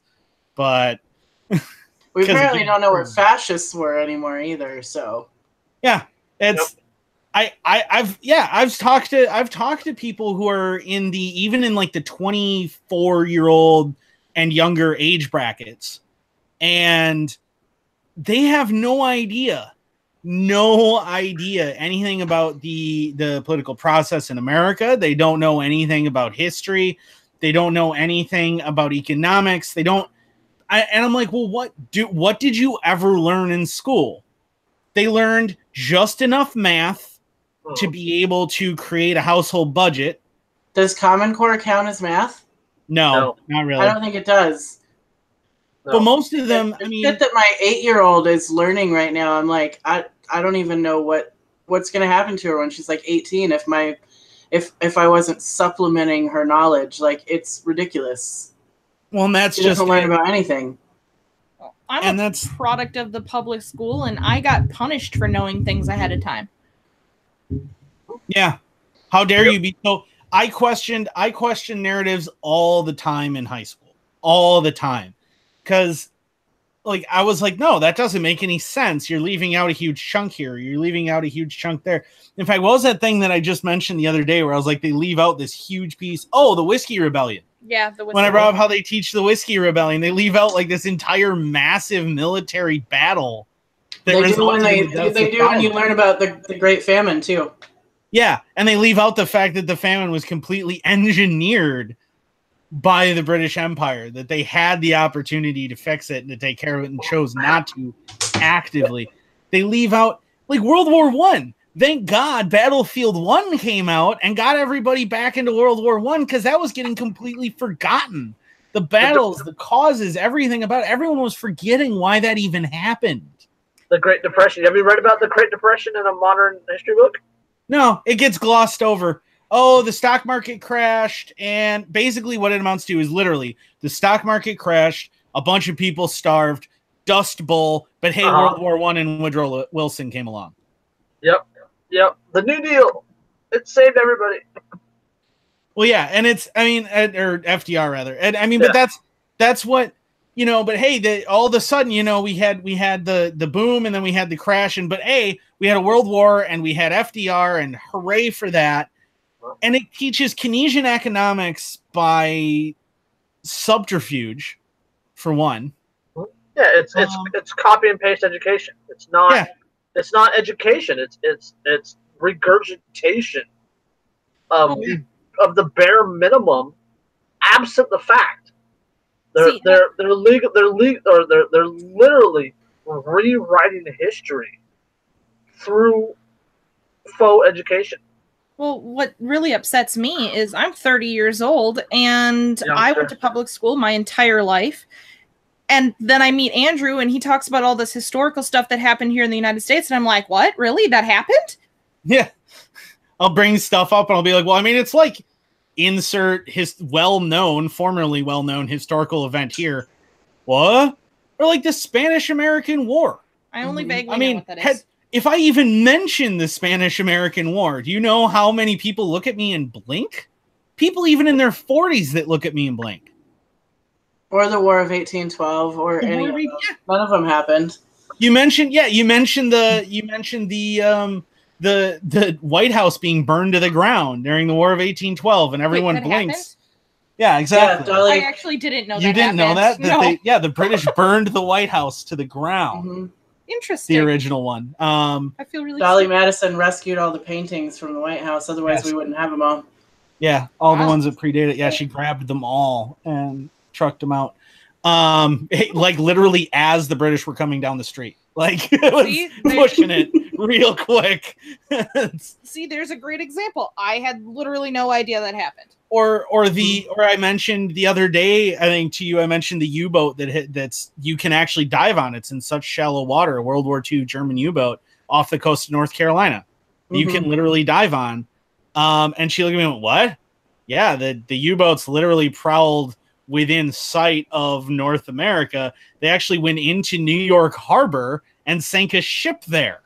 Like I knew that they were on the coast, but I didn't realize it was that close. But I mean, that's all this stuff that gets left out because it makes America look bad. It makes us look not invincible anymore. And the Civil War is another perfect example of that. Yeah. Oh, it was all about slavery. Oh, it was all about slavery. Yeah. Nothing but slavery. Yep. And the fact that it's called a civil war when it's not a civil war. Well, it is and it isn't. It depends on what side you sit on. It's not a civil war. It can't be. A civil war implies that a country is split in two, and the country wasn't split in two. It was two different nations fighting against each other. Or was it? See, and that's the question again. Or was it? And if it was, okay. I love to fuck with people. In regards to the war, I'll ask them how the Southern secession was any different than the colonist secession from England. You sound like an echo chamber, just so you know. I do. I have a little bit of an echo. Are you a Nazi? Well, doesn't the Declaration of Independence even states that the fucking people have the right to abolish or fucking, whatever, implement a different style of government or whatever they see fit. Yeah, it's they don't teach the Declaration of Independence in high school anymore. It's considered a terrorist document. Yeah, it's dangerous. Funny story, I actually had a post removed, not from Facebook, from a different website, but I actually had a post removed for hate speech and hate speech and inciting insurrection or encouraging insurrection for quoting the Declaration of Independence. Yeah. I had a comment removed on Facebook the other day because somebody posted that article about the professor trying to get babies recognized as constitutional humans or whatever. Did you guys read that? No. Nah. I'll have to see if I can find it and I'll send it to Jason. Anyways, he's trying to get fetus recognized as constitutional human. And the person that posted it, I was like, well, that's funny because when the Constitution was written, a black man was 2/3 of a human. So people. So how does an unborn child constitute a full human when a black man didn't? And that post got removed off Facebook because of my comment. Well, and more importantly, really, I mean, at its core, why does it matter? Because obviously, whether the Constitution said a black person was a person or not, they were still a person. Mm-hmm. So it really, if you're putting all of your morality and all of your hopes and dreams for personhood in a piece of paper that was written by a bunch of people, you maybe are kind of an idiot. I mean, I thought that's what the average American was supposed to do, though. Aren't we supposed to just like take the Constitution at face value? My piece of paper. Yeah, my paper shield. Boy, that's working out real well for the Second Amendment, let me tell you.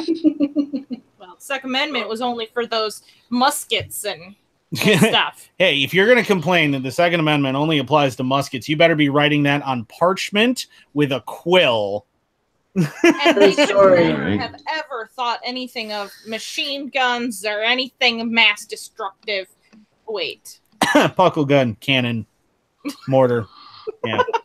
But no, it's, I mean, that's the thing though, is that the American education system, like George Carlin famously said, right? They don't want you intelligent because that doesn't benefit the people in power.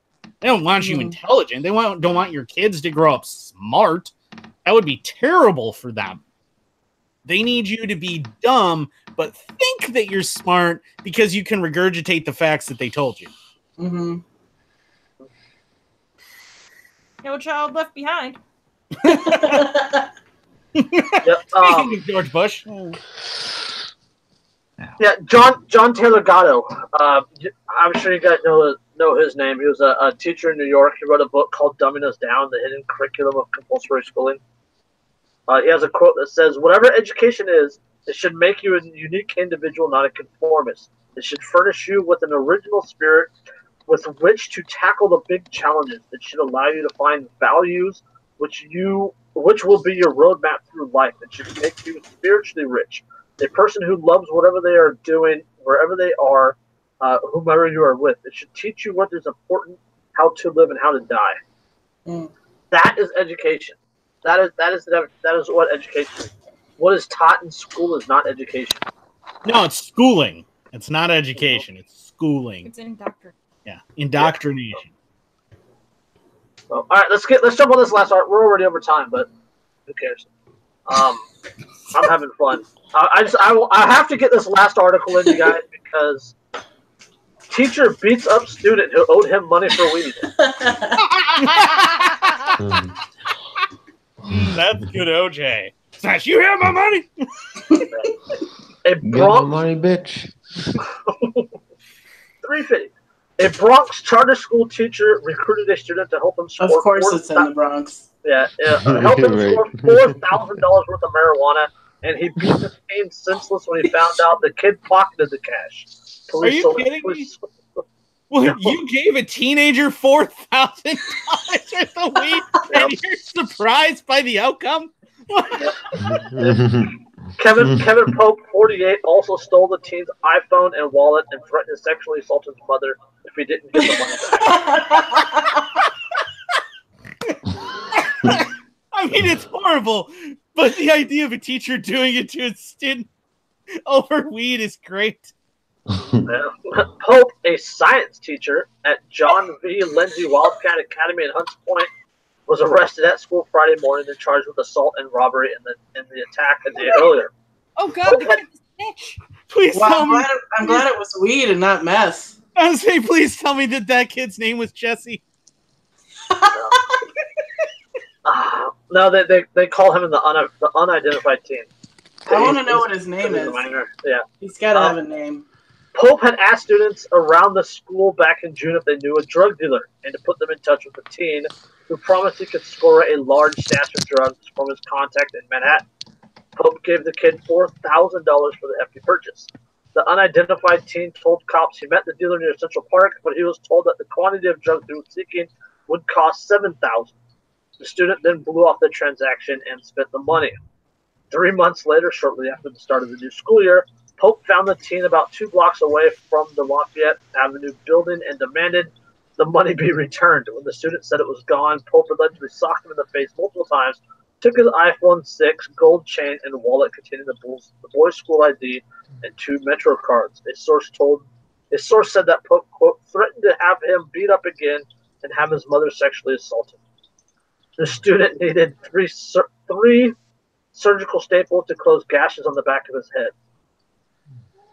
The incident was caught on surveillance video.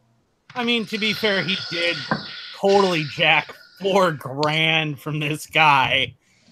I don't know that I could. Like, I don't have any real issue with what happened.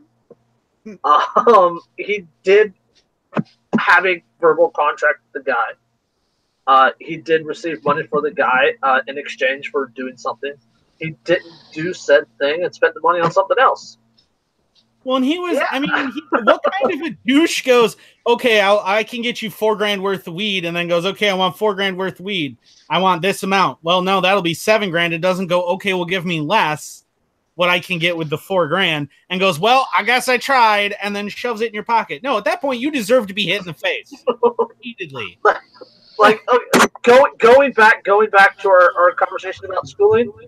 Yeah. This kid got a better education from an ass whooping than he ever got while in class. Yeah, he got taught you need to be trustworthy. Somebody hands you money and you make a deal with them. You live up to that deal. See, he's handing out life lessons.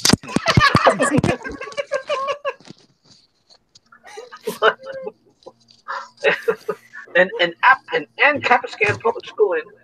Yeah, exactly. I want to know what kind of weed it was. Who spends $4,000 on a pound of fucking weed? Yeah, seriously. Yeah, what kind of weed are you buying? I don't know. I mean, I'm not really up to speed on the pricing within this greater New York metropolitan area, but I feel like if you're spending $4,000, you're pretty serious about the amount of weed you're after. Well, it says in the article it was a pound of weed. That had to have been some really good nug. That's what I'm saying. I can get high quality stuff for $150 an ounce. So what is this dude buying? Yeah, like that. Well, that's what I'm saying is like, dude, you really should be after some serious weight at that point, because $4,000, dude. Oh my God. If you went to any dealer in this area with $4,000 and wanted $4,000 worth of weed, none of them would do business with you because there's no way you're not a cop. Yep. I could buy a pot farm in Michigan for $4,000, let alone a pound of weed. So, yeah. $4,000. This ain't fucking Colorado. You ain't paying taxes on this shit. Well, you know what's sometimes the price of an education is expensive. Yeah. Well, apparently the price of that education was $4,000. If only that kid had the $60,000 given to him first. He would have been good. He would have been good. Hey, you know what? He was looking to go into a business with his $60,000. I just want to watch. I want to watch that security footage. Yeah, as long as it's not making pickles, then you know it's okay. Yeah. I want to watch the security footage just so I can watch a teacher be like, "I should send someone to your house to rape your mom every day after school." You little bastard! I will fuck your mother. Boom, boom, boom. And again, I think that's a pretty justified response to somebody stealing $4,000. Yeah. I don't remember that on any episode of Reading Rainbow. Yeah. The magic school bus did not cover this one. Yeah. Miss Frizzle never took one of the students out back and was like, all right, I told you I needed 60 pounds of shrooms. 60 pounds. This doesn't work without it, you son of a bitch. She never had sex with any of her students either. Totally unrealistic. Yeah, exactly. That's not modern education. Modern education is full of weed transactions and sex in locked classrooms. Plus, teachers don't wear space dresses. Well, but I mean, again, I want to know how the hell I didn't get that level of education, because that sounds like the greatest school experience ever. Like nothing but weed transactions and in-classroom sex. with a hot teacher. Like, dude, I'll take that. I don't know. Have you seen some of these teachers? They're not all that. Yes, they are. I don't know. Some of them are very, very attractive, which makes me wonder, why are you going after a 16-year-old, to be fair? But Seriously. Definitely makes you wonder. Enthusiasm and stamina. Come on, stamina. Like, got it back. Got it back. Got it back. I was going to say I'm 35 years old and I'm chock full of that. Oh, some of those chicks, man. So the one like looked like fucking Demi Moore. Did you see that chick? She looked like a young Demi Moore. Oh, I don't think I saw her. Striptease was on TV the other day. I watched it for about 10 minutes. And then I'm like, all right, I'm done. If she's not dancing, the movie's not worth watching. Then she opened her liberal left-wing mouth and. Yeah, see, that's never a good move. Terrible move. Just keep quiet and everything will be good. Hey, I have a couple of friends that I would bring home as long as they promise to bring their ball gag and never take it off. Yeah, no. Exactly. Can you imagine a ball gag with like a hammer and sickle? That's perfect, dude. The symbolism is rich. Oh, you're freaking great.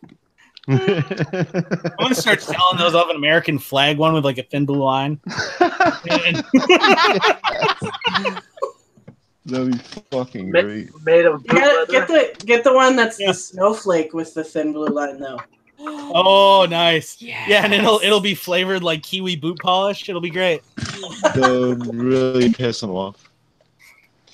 I could totally market that shit to the people that we want to give it to, and they would have no idea. I'll have one with an NFL logo on it. Yes. There's an awesome article from Bloomberg. You mentioned NFL, so I have to back up real quick. From Bloomberg that you can blame your team's inability to win, or say you may be able to blame Trump for your football team's lousy record. What? Yeah, and it's all about the 2007 tax law set a $10,000 limit for the amount of state and local taxes that taxpayers can deduct from their federal returns. And that on average, teams that are in high tax areas, California, New York, Minnesota in this case, average 2 fewer wins per season than those in states like Texas with lower taxes. Yeah, but including Minnesota in that is unfair because it is the Vikings, and you know. Yeah, the Niners. Hey, do you want to see the Vikings Super Bowl rings? Look at that. Isn't that great? I hate that joke. I've been hearing that joke since I was like 5. That is fantastic. They did win today. They did win today. Yeah. They played the Jets, but they still won. Well, you know, did you hear that the Brewers played a special education high school team? Yeah, they won. Like, so, all right, we're down to 1 viewer. Everybody else left. That's because we talked for too long. We always go for 2 hours. Yeah. Yep. So, and we were on for like 20 minutes before we went live. So. Well, to be fair, we did kind of insult the snowflakes. So, I mean, they probably left. If only they would melt. If only they would melt in real life like they do. I don't know if there's many snowflakes that because I posted on Instagram to watch the show or whatever. And I posted the link in my bio, so hopefully some folks from over that way watched because they usually do. I have been told there are people who actually do watch this after it's recorded and posted. So, yeah, that's nice. True. I never watch it live. I've never watched it ever. You're always sitting here listening to it. That breaks my heart. She's like, I'm too cool to watch it. I'm on the show. Right. Mostly, I don't want to see my ugly mug on here anymore.